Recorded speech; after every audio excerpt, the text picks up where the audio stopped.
Sorry to से, वैसे तो एज ए टीचर मेरी रिस्पॉन्सिबिलिटी है कि मैं आपको हर मोमेंट पे मोटिवेट करूं, बट कई बार सर मोटिवेशन पॉजिटिव शब्दों से नहीं, कई बार मोटिवेशन नेगेटिव शब्दों से और बेइज्जती से आता है। एक बहुत ही मजेदार इंसिडेंट शेयर करता हूं, मैंने कभी किया नहीं है, आप जो स्टोरी बोलते रहते हो। तो जब मैं ऑफलाइन में पढ़ा रहा था तब दिवाली ब्रेक मिलता है, समझ में आया? दिवाली ब्रेक मतलब 5-6 दिन की वहां पर जो है वो छुट्टी होती है, ध्यान सुनना मेरी बात। तो वहां पर एक क्लास में ऑर्डिनरी परफॉर्मेंस वाला बच्चा, ऑर्डिनरी परफॉर्मेंस मतलब जो कभी कभी पढ़ रहा है, कभी कभी नहीं पढ़ रहा है, डाउट कभी पूछ ले रहा है, कभी नहीं पूछ ले रहा है, जिसके इंटेंशन है पढ़ने की बट पढ़ नहीं पा रहा है, उस टाइप का। एक होते हैं बिल्कुल पढ़ना भी नहीं चाहते और पढ़ भी नहीं रहे हैं, एक होता है पढ़ना चाह रहे हैं, पढ़ते भी हैं, नंबर भी आते हैं। इन दोनों के बीच में झूलता हुआ इंसान जो कि जनरली हम सब लोग होते हैं।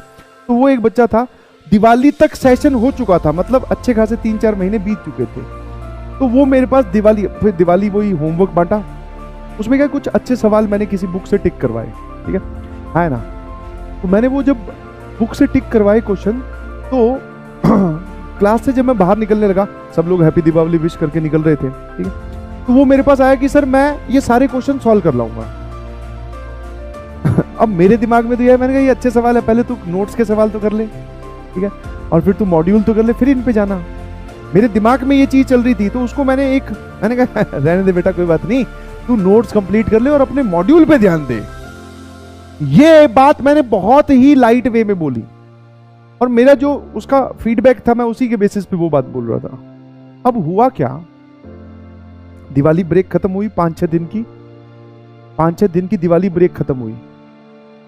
अब वो वापस आए और अगले दिन मुझे डिस्कशन करना था, तो मैंने क्या किया, उन बच्चों को थोड़ा जल्दी बुला लिया। लेट्स से 3 बजे क्लास स्टार्ट होती है, तो मैंने 2:30 बजे बुला लिया, और ये एक ग्रुप बना हुआ था व्हाट्सएप का, उस पर सर्कुलेट की थी ये बात। तो वो बात उसने भी पढ़ी कि भैया दिवाली होमवर्क का डिस्कशन हो रहा है और अच्छे सवाल थे वो, तो वो भी आ गया। मैंने वहां बैठे हुए को देखकर मैंने कहा तू यहाँ क्या कर रहा है बेटा? अच्छा, मेरी ऐसी हिम्मत, ऑब्वियसली वो थोड़ा ऑफेंडेड फील करेगा। मैंने बोला बेटा आप यहाँ कैसे? बोले सर होमवर्क कंप्लीट है। मेरे दिमाग में फिर दूसरा थॉट, मैं कहा ये पक्का कहीं से चीटिंग मार के लाया, क्योंकि जनरली बच्चे जो है वो पढ़ाई टीचर्स को इंप्रेस करने के लिए चक्कर में भी करते हैं, ताकि मैं उनके गुड बुक्स में आ जाऊं। तो उसने मुझे बोला कि सर मैं होमवर्क करके आया हूँ। मेरा यही था, वो आगे आगे बैठा था।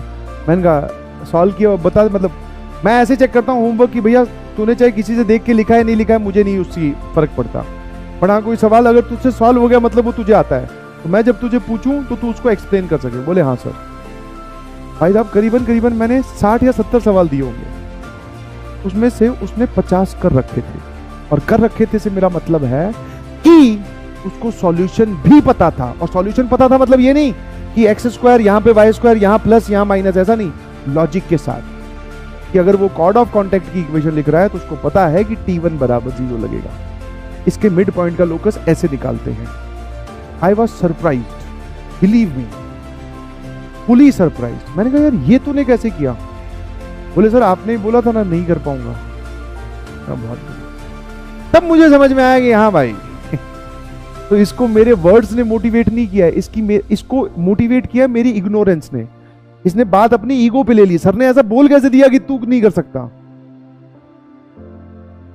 तब मैं आपको बोल रहा हूं, जरूरी नहीं कि हर वक्त आपको अच्छे शब्द, अच्छी परिस्थितियां, मोटिवेशनल वीडियोस ही मोटिवेट करें।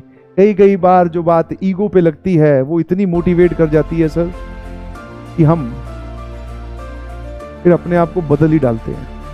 और फिर उसके बाद में उसके पेरेंट्स भी मिलने आए बहुत बाद में, अच्छी खासी रैंक आई उसकी, बढ़िया रैंक आई, करीबन उसकी रैंक थी आई बिलीव 5000 समथिंग, 5000 के करीब उसकी रैंक आई। हाँ, ये जो स्टोरी मैं आपको बता रहा हूँ ये उसकी 11th में थी।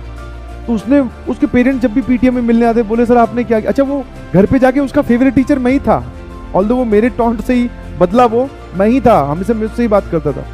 तो उसके पेरेंट्स हमेशा फोन पे भी बात करते थे, मिलने भी आते थे, बोले सर आपने क्या किया है, बदल दिया लड़का हमारा। मैंने कहा मैंने नहीं बदला है कुछ भी, ये खुद अंदर से बदला हुआ था, बस ये अपने आप को पहचान नहीं रहा था। मैंने तो बस उस बात को थोड़ा सा पिंच किया है, थोड़ी सी आग दी है, थोड़ा सा बड़ा रूप दिया है। तो यही, मैं थोड़ी ना उसके घर पे जाके उसको पढ़ा रहा हूँ अलग से, और मैं थोड़ी ना उसको अब बोल रहा हूँ कि बेटा आप सवाल सॉल्व कर ले, नहीं, वही है।